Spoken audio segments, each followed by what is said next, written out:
Hello students, इस video में मैं आपको नाउन्स के बारे में कुछ इंपॉर्टेंट बातें बताने जा रहा हूँ। और इस वीडियो में जो भी बातें मैं बताऊँगा वो नाउन के नंबर्स पर बेस्ड होंगी। मीन्स कब हमें नाउन को सिंगुलर यूज़ करना है, कब प्लूरल यूज़ करना है। हालांकि इससे पहले मैं बहुत वीडियो बना चुका हूँ और उनमें मैं ये काफ़ी बातें मैंने बताई हैं वहाँ पे कि कब आपको नाउन को सिंगुलर यूज़ करना है, कब प्लूरल यूज़ करना है। लेकिन इस वीडियो में कुछ और इम्पोर्टेंट चीज़ें हैं जो आपको पता होनी चाहिए। बहुत बार क्या होता है कि हमारे सामने कन्फ्यूजन क्रिएट हो जाता है कि हम नाउन को सिंगुलर यूज़ करें या प्लूरल यूज़ करें। हालांकि कई बार चीज़ें इजी होती हैं लेकिन कई बार चीज़ें मुश्किल बन जाती हैं। तो आज इस वीडियो में बहुत सी ऐसी इंपॉर्टेंट बातें हैं जो ये डिसाइड करेंगे कि नाउन को सिंगुलर यूज़ करना चाहिए या प्लूरल यूज़ करना चाहिए।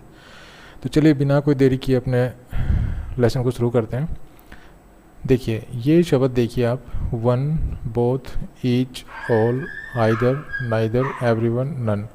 इनके बाद अगर ऑफ प्रीपोजिशन आए और उस ऑफ प्रीपोजिशन के बाद नाउन यूज़ करना पड़े तो वो प्लूरल काउंटेबल नाउन का यूज़ किया जाता है। एग्जांपल्स देखिए, जैसे both of these restaurants are very good. यहाँ पे देखिए बोथ है, बोथ के बाद ये ऑफ प्रीपोजिशन है और इसके बाद देखिए नाउन है तो ये प्लूरल है। इसी प्रकार देखिए नाइदर है, नाइदर के बाद ऑफ प्रीपोजिशन है और उसके बाद नाउन है, प्लूरल है।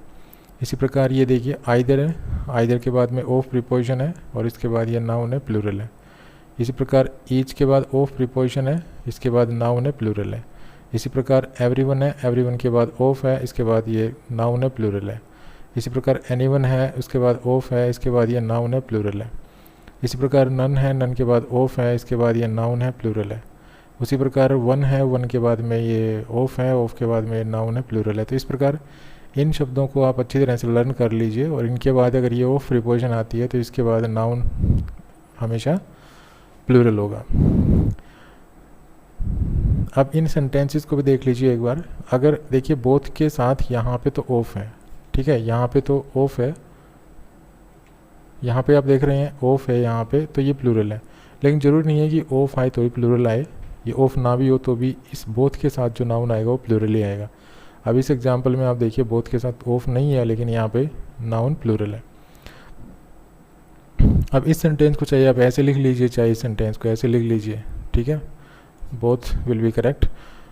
उसी प्रकार से देखिए both restaurants are very good, तो यहाँ पे बोथ है और इसके बाद में ये प्लूरल नाउन है। तो बोथ, ये जो बोथ वर्ड है इसके बाद आप ऑफ लगा लीजिए तो भी प्लूरल नाउन आएगा, प्लूरल काउंटेबल नाउन। और अगर ये ऑफ नहीं है, मान लीजिए ये ऑफ अगर नहीं भी है तो भी प्लूरल काउंटेबल नाउन ही आएगा। लेकिन ये देखिए नाइदर, नाइदर के साथ ऑफ नहीं है यहाँ पे तो ये सिंगुलर नाउन बन गया। ओके, इसी प्रकार से ऑल भी बोथ की तरह ही काम करता है। ये जो ऑल है ये भी बोथ की तरह ही काम करता है। अगर इसके साथ ऑफ नहीं है तो भी प्लूरल काउंटेबल नाउन ही आएगा और अगर ऑफ है तो भी प्लूरल काउंटेबल नाउन ही आएगा, ठीक है। हालांकि इसके साथ अनकाउंटेबल नाउन भी आता है, ये जो ऑल है इसके साथ अनकाउंटेबल नाउन भी आता है, ठीक है। जैसे all the money has been wasted, all the money has been wasted। तो इस प्रकार से ये जो मनी है ये अनकाउंटेबल नाउन है। तो इस प्रकार से आपको इन शब्दों को ध्यान रखना है। ये शब्द आप जहाँ भी देखें और इनके बाद आपको अगर ऑफ प्रीपोजिशन मिले तो इसके बाद प्लूरल काउंटेबल नाउन का यूज करना है, ठीक है। चलिए आगे बढ़ते हैं। नेक्स्ट है, ये देखिए सबसे पहले एडजेक्टिव है, एडजेक्टिव के बाद एंड मिलेगा, एंड के बाद फिर एडजेक्टिव मिलेगा और यहाँ पे देखिए सिंगुलर काउंटेबल नाउन मिलेगा, ठीक है। तो इसके बाद जो वर्ब होगी वो प्लूरल होगी। इससे रिगार्डिंग भी कई बार कॉमन एरर्स में प्रश्न पूछे जा सकते हैं। तो देखिए cultural and social life in India are changing, तो यहाँ पे कल्चरल एंड सोशल लाइफ ये तो हो गया नाउन, ठीक है, और ये इसका एडजेक्टिव हो गया, एक एडजेक्टिव और ये दूसरा एडजेक्टिव हो गया और दो एडजेक्टिव एंड से जुड़े हुए हैं, ठीक है। तो भले ही ये नाउन सिंगुलर आएगा यहाँ पे, ठीक है, लेकिन यहाँ पे जो वर्ब आएगी ये प्लूरल हो जाएगी। इसी प्रकार से समर एंड विंटर वैकेशन, तो विंटर तो हो गया नाउन, अब ये हो गया देखिए एडजेक्टिव और ये हो गया एडजेक्टिव और यहाँ पे देखिए एंड से जुड़े हुए हैं दो एडजेक्टिव, उसके बाद नाउन है। तो नाउन भले ही ये सिंगुलर हो, ठीक है, ये अनकाउंटेबल नाउन है वैसे, ठीक है, ध्यान रखना। तो ये भले ही नाउन सिंगुलर हो लेकिन यहाँ पे जो वर्ब आएगी प्लूरल आएगी। तो यहाँ पे आप इस वर्ब पे फोकस कीजिए। अगर इस तरह का कहीं आपको स्ट्रक्चर मिलता है तो आप इस स्ट्रक्चर को थोड़ा सा केयरफुल होकर यूज करें। नेक्स्ट है, इनको भी आपको लर्न करना पड़ेगा। देखिए ये 1/3 ऑफ, जैसे कई बार हम कहते हैं ना इसका 1/3 हिस्सा, 1/4/5 हिस्सा, ठीक है। तो 1/3 को क्या कहते हैं, 1/3, 1/3। उसके बाद ऑफ। इसी प्रकार से 3/4, मान ली किसी चीज़ का 3/4 पार्ट है तो हम क्या कहेंगे, 3/4, ठीक है, 3/4 ऑफ। तो यहाँ पे इन्हीं चीज़ों को यहाँ पे आपको थोड़ा सा ध्यान देना है कि 1/3, ठीक है, 3/4। इसी प्रकार कोई भी फ्रैक्शन लगा लीजिए आप, जैसे 5/6 है तो 5/6 ऑफ कुछ भी आगे। तो इस तरह से फ्रैक्शन अगर है मान लीजिए, और फ्रैक्शन के बाद अगर आप ऑफ यूज कर रहे हैं, ठीक है। इसी प्रकार पार्ट ऑफ या परसेंट ऑफ। परसेंट का मतलब ध्यान रखिए परसेंटेज नहीं, परसेंट, ठीक है। 10%, 20%, 30%, इस प्रकार। तो इनके बाद जो नाउन आएगा वो क्या आएगा, जो अगर काउंटेबल नाउन होगा तो वो क्या होगा, प्लूरल, ठीक है। इसी प्रकार से देखिए ये भी आपको याद करने हैं, डिटर्मिनेंट्स हैं ये। मोस्ट के बाद ऑफ मिलेगा, फिर सम, या तो सम मिलेगा या सम के साथ ऑफ भी मिल सकता है। इसी प्रकार हाफ ऑफ, इस प्रकार इनफ ऑफ, नॉट इनफ, ठीक है, plenty of, a lot of, lots of. तो ये कुछ डिटर्मिनेंट्स हैं। इनके बाद भी अगर काउंटेबल नाउन आप यूज़ कर रहे हैं तो वो काउंटेबल नाउन कैसा होगा, प्लूरल होगा, ठीक है। जैसे एग्जांपल देखिए, most of the girls are absent today. अब यहाँ पे देखिए मोस्ट है, उसके बाद ये देखिए काउंटेबल नाउन है, प्लूरल है। इसी प्रकार हाफ ऑफ, इसके बाद देखिए काउंटेबल नाउन है, प्लूरल है। इसी प्रकार सम है, सम के बाद ऑफ है तो इसके बाद काउंटेबल नाउन है, प्लूरल है। इसी प्रकार 90%, ध्यान रखिए परसेंट है, परसेंटेज नहीं है, ठीक है।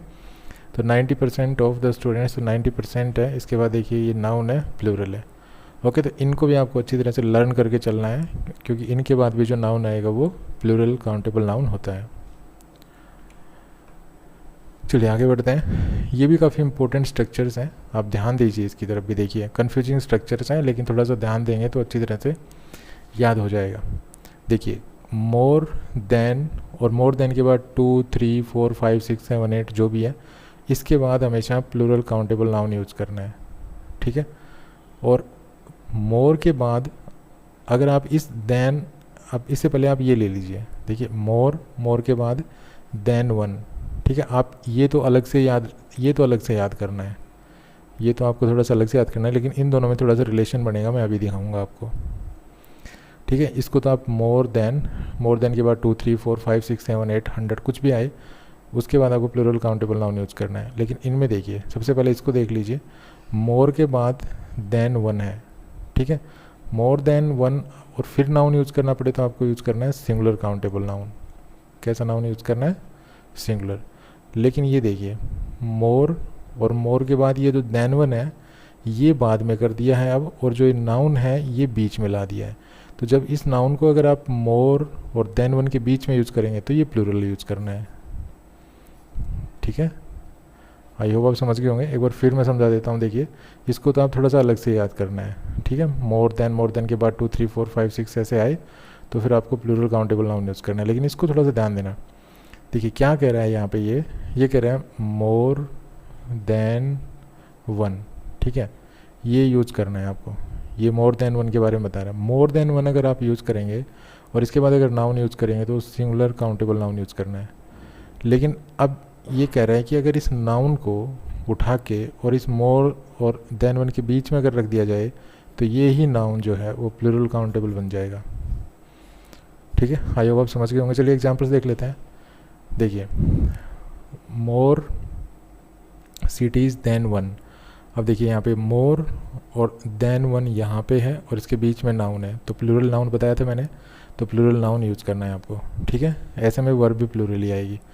अब यहाँ पे देखिए मोर देन 2 थीव्स। अब यहाँ पे देखिए ये इसका एग्जाम्पल है, ये जो एग्जाम्पल है ये इसका है, मोर देन 2 थीव्स। देखिए मोर देन 2 आ रहा है तो इसके बाद जो नाउन आएगा वो कैसा आएगा, प्लूरल, ठीक है।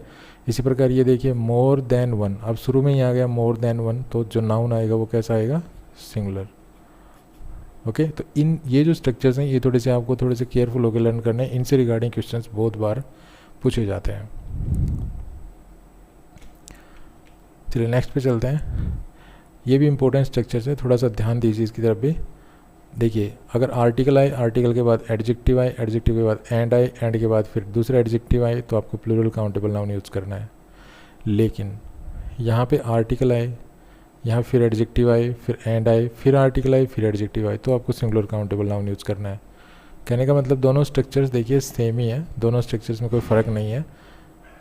दोनों में ही क्या है, ये देखिए यहाँ पे आर्टिकल है, ठीक है, यहाँ पे एडजेक्टिव, यहाँ तक तो सेम है, यहाँ एंड है, लेकिन ये एडजेक्टिव ऊपर बिना आर्टिकल के है और नीचे इसके साथ भी आर्टिकल है, ठीक है, इतना सा ध्यान रखना है। अगर ये दूसरा जो एडजेक्टिव है ये विदाउट आर्टिकल हो तो आपको प्लूरल काउंटेबल नाउन यूज़ करना है, लेकिन अगर जो दूसरा एडजेक्टिव अगर आर्टिकल के साथ हो तो आपको सिंगुलर काउंटेबल नाउन यूज़ करना है।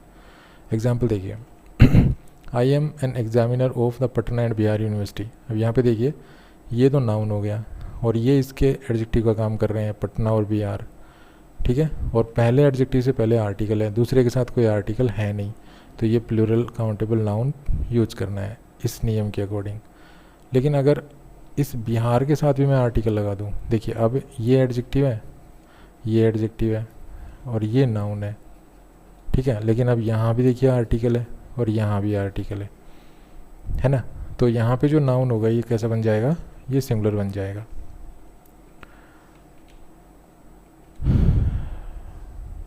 तो ये था छोटा सा वीडियो जिसमें काफ़ी इंपॉर्टेंट बातें हमने सीखी। अगर वीडियो पसंद आए तो प्लीज़ लाइक कीजिए, शेयर कीजिए और चैनल को सब्सक्राइब करना ना भूलें।